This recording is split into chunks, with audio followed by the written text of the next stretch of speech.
On May 14th, our new 3D printers and filaments, which were raised in the crowdfunding campaign Join the Fight, arrived in Gjakovë. The same day, the equipment was delivered to BONEVET Gjakova. Upon arrival, the 3D printers were unloaded, carried and unpacked by the BONEVET personnel. The assembly of the 3D printers was performed by our skilled staff and students.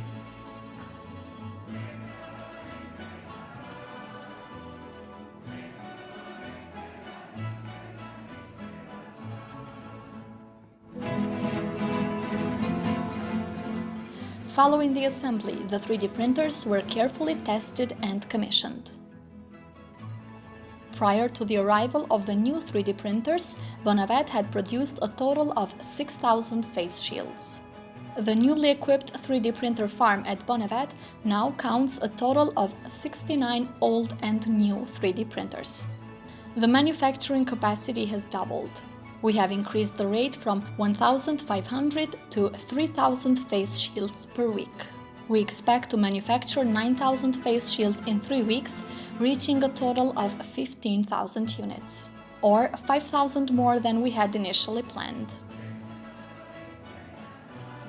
Despite declining numbers of citizens tested positive, the risk of a second coronavirus spread is high. Hence, our medical workers in the front lines must continue to use personal protective equipment. We are proud to announce that by means of the crowdfunding campaign, we have raised 16% more than requested.